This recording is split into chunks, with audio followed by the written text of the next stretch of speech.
ক্লিপটা যেটা দেখেছি, আপনার সময় দেখেছি 3টা 10 মিনিট, আমি 2টা 6 2টা 7 যে ক্লিপ দেখেছি, আপনি নিউক্লিয়াস যেটা নিউক্লিয়াস না নিউক্লিয়াস সেটা দেখিয়েছেন, শাপলা চত্বরটা দেখিয়েছেন আপনি। শুরুটা হয়েছে কোথা থেকে? আপনি যদি দেখেন 3 দিক থেকে তাদের অবস্থান ছিল। দৈনিক বাংলা থেকে শুরু করে প্রথমে যেই অংশটা আপনার শেষ অংশটা অর্থাৎ সমাবেশের সেই অংশটার ফুটেজ আমি দেখেছি। আপনি যদি বলেন যে কোনো একদিন, তাহলে সেই ফুটেজটা আমি এসে, আপনারা যদি দিগন্ত টিভি বন্ধ হয়ে গেছে, আপনারা কিন্তু বন্ধ হননি, ইসলামিক টিভি বন্ধ হয়ে গেছে, আপনারা কিন্তু বন্ধ হননি, তাহলে কারণটা কি? দিগন্ত টিভি বা ইসলামিক টিভি থেকে এরকম কোন ফুটেজ আপনি দেখেছেন? ফুটেজটা যখন রাত 2টা 6 7 ফুটেজ, যে ফুটেজটা এখন ইউটিউবে আছে, ফেসবুকে আছে, সেটা আপনার শুরু হয়েছে, আপনারা তো নিউক্লিয়াস দেখিয়েছেন, নিউক্লিয়াস দেখিয়েছেন, তারা কিন্তু আপনার যে পেরিফেরি যেটা ছিল, সেই পেরিফেরি যেখান থেকে শেষ বর্ডার যেখানে যেখানে লাশের স্তূপ পড়ে আছে, আমি সেটা দেখেছি। আপনি যদি বলেন যে আমি সেটা এনে দেখিয়ে দিব, হ্যাঁ আমি দেখেছি, এবং আমি যদি আপনি চান, আমি কিন্তু এখানে একজন লাশও দেখিনি, আপনাদের এখানে একজন লাশও দেখিনি, আমরা লাশের ছবি দেখাই না, কিন্তু ধরেন আমরা যদি নয়া দিগন্তের লাশের ছবি দেখি, এখানে যে ওরা লাশের ছবি দেখিয়েছে সেটার মধ্যে চারজনের লাশ দেখা, এটা তো একটা সেগমেন্ট। ওই ছবিটার ব্যাপারে আমার কমেন্ট আছে না, ওই ছবিটার ব্যাপারে আমার কমেন্ট এটা একটা সেগমেন্ট, আমি এই বিতর্কে যাব না। আমার কথাটা হচ্ছে, একজন যদি মরে থাকে সেটা একটা অন্যায় হয়েছে। আমি আসছি নির্বিচারে, আপনি গুলি করেছেন রাতের অন্ধকারে। 74 সালে নাকি আপনার রক্ষী বাহিনী দিনের বেলাতে গুলি করত, এই সরকারের সময় রাতের অন্ধকারে করা হয়েছে। 25শে মার্চের কালো রাত, অনেকে বলেন যে এটার সঙ্গে ওটা তুলনা করার কোনো কারণ নেই। পশ্চিম পাকিস্তানিরা পূর্ব পাকিস্তানি, পাকিস্তান বাংলাদেশের নিরীহ জনগণের উপর, নিরস্ত্র জনগণের উপর হামলা করেছেন। সারাদিন কি হয়েছে আমি দেখেছি, সেটার জন্য বিচার চাই। আমার কথাটা একটা জিনিস আছে, দেখেন যে আপনার প্রক্সিমিটি কতটুকু।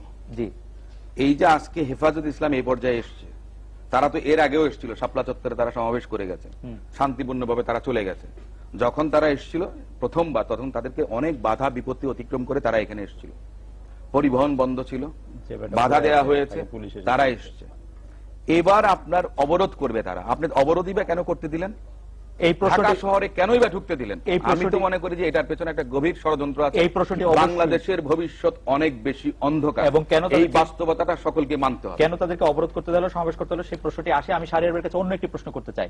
শাহরিয়ার ভাই, এইটা স্পষ্ট বোঝা যাচ্ছে যে বিএনপির আমাদের মিডিয়ার উপর কোনো আস্থা নাই, কারণ তারা মনে করছে যে ইসলামিক টিভি এবং দিগন্ত টিভি বন্ধ হওয়ার ফলে, কিন্তু এই কথা বলেন, বিএনপি বলেছে যে মিডিয়াকে ঢুকতে দেওয়া হয়নি, মিডিয়াকে ঢুকতে দেওয়া হয়নি, এবং বিএনপি বলেছে যে মিডিয়া কিন্তু দেওয়া হয়নি। আমি একটা কথা বলি আপনাকে, মিডিয়া কন্ট্রোল কি জিনিস? মিডিয়াকে নিয়ন্ত্রণ করা যায়। আপনি মনে করছেন যে আমরা কন্ট্রোল? নিঃসন্দেহে আমি মনে করি যে আপনি মনে করছেন, আমি নিঃসন্দেহে মনে করি। আচ্ছা, এই ব্যাপারে আপনি যেহেতু মনে করছেন যে মিডিয়া কন্ট্রোল, এবং আপনিও শাহরিয়ার ভাইকেও আমরা দেখতে পাচ্ছি আওয়ামী লীগও নিশ্চয়ই মনে করে যে মিডিয়া কন্ট্রোল বা মিডিয়া তাদের কন্ট্রোলের বাইরে, তা নাহলে আপনারা 21 ইসলামিক টিভি এবং দিগন্ত টিভি কেন বন্ধ করলেন? আপনারা কি মনে করেন যে আমরা 25টা টেলিভিশন চ্যানেল মিলে যেটুকু শক্তি ইসলামিক টিভি দিগন্ত টিভির শক্তি তার চেয়ে বেশি, বা তারা কেন বন্ধ করতে হবে? কেন দুটি টেলিভিশনকে আসলে বন্ধ করতে হলো?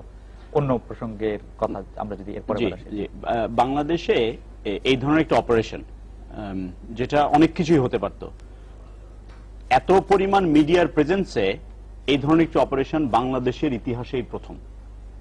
তো সেটাকে যারা আন্ডারমাইন করবেন, একটা বিল্ড আপ ছিল কিছু কিছু সংবাদ মাধ্যমের। আমরা পত্রিকার দেখেছি, যে পত্রিকার নাম একটু আগে বললাম, কিছু টেলিভিশন চ্যানেলে দেখেছি। আমি গতকালকে একটা টেলিভিশন, পরশুদিন রাতে একটা টেলিভিশন চ্যানেলের সংবাদ পাঠককে বলতে শুনেছি যে আশা করছি হেফাজতের দাবি সরকার মেনে নেবেন। সেই টেলিভিশন চ্যানেলটি এখনো তাদের বহাল রেখেছে, এবং সেটা তাদের কনটেক্সটের সাথে একদম মেলে না, বা যা করছিল বা যা পরে করেছে খবরের মাঝখানে হঠাৎ করে।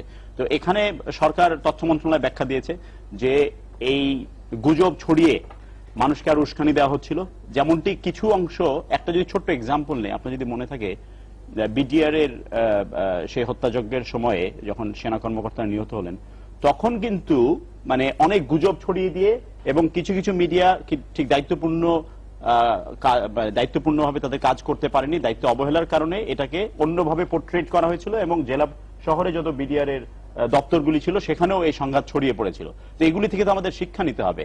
আমরা তো মানুষের জীবন নিয়ে হেলাফেলা করতে পারি না। যদি একজন মারা যাক, বা হাসিম ভাই যে কথাটি বলছেন এটার সঙ্গে সম্পূর্ণ একমত, 1 জন 10 জন বা 100 জনের বিষয় এটি নয়, কিন্তু তারপর একটি কথা থেকে যায় যে হেফাজতে ইসলামের কর্মসূচিতে হেফাজতের কর্মীরা নিহত হলেন কিছু, আচ্ছা মানলাম, সেই হেফাজত হরতাল দিলেন 1 দিন, জাতীয়তাবাদী দল হরতাল দিয়ে দিলেন 2 দিন।